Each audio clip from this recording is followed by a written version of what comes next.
Okay, once there was a very simple man. Everybody thought he was simple. When he came to pray in the synagogue, so we pray with everybody else.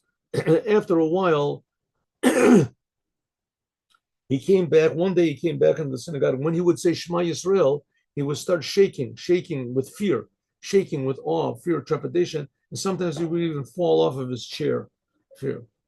And so some people started talking one with the other. What's happening? So someone said, well, he's been speaking to the rabbi. The rabbi is probably giving him instructions what to think about when he says Shema Yisrael, and he's come to such an awareness of God and such a fear of God and the awareness of the closeness of God and the greatness of God and the power of God. That's probably what's happening. And so it was every day. But on the other hand, he was a very simple person, very simple. So finally, somebody went and asked him, tell me, I see that when you say Shema Yisrael, you shake, you this. Maybe you can share with us what you're thinking so that we can get to that appreciation of God also. So I said, oh, no problem. He said, I saw that when the rabbi prays in the morning, that he closes his eyes and he's really swaying, and you can see that he's deeply, deeply emotionally involved in the prayers. And I barely understand the words. I don't understand what he's excited about. So I went to the rabbi and asked him, and so he explained to me, some of these ideas about the oneness of God and everything. I didn't understand anything. And so I tried to think about it, nothing. So I went the next time and I said, I'll write it down. So I said to the rabbi had patience. He was talking about the oneness of God, how God's creating me and he's creating everything, he's creating angels. And I wrote it all down and I looked at it when I was praying. Nothing. I don't know.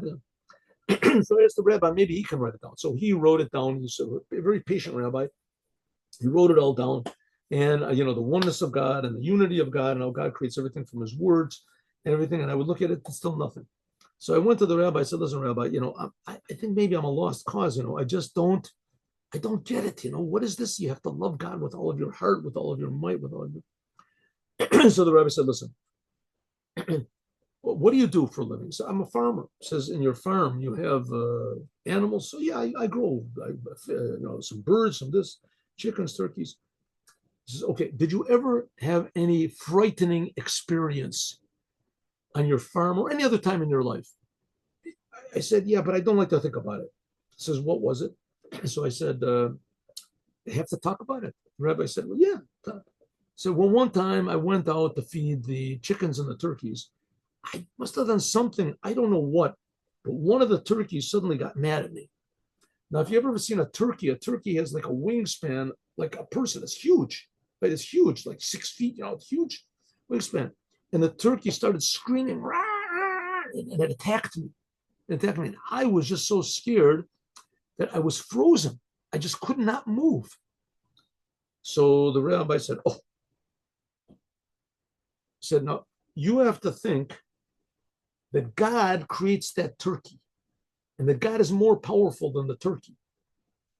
So first of all, think about the turkey and the fear that you had with the turkey, and then think that God creates the turkey. So that's what I do. I sit and I think about the turkey. I don't really get around to the part about God creating the turkey because I don't really understand what that means. But I think about that turkey attacking me, and I just am filled with such fear. Sometimes I just can't move. I fall on the ground.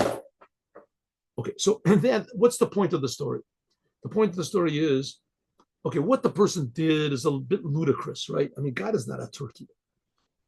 On the other hand, his desire to serve God was real, right? He really wanted to serve God and he wanted to do it with his emotions.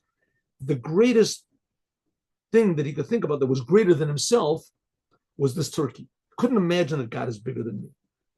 So at least he thought, listen, there's a turkey and God is even bigger than this turkey. But the turkey, higher than the turkey, he couldn't get, right? To imagine the fear of God, that would really just knock him out. But at least the fear of the turkey that God creates, that's what he got. So the point is that he was in the right direction. To think about the world and real things that happen to us in the world is one way of fearing God. But you shouldn't stop with the world. You should stop with the awareness of God.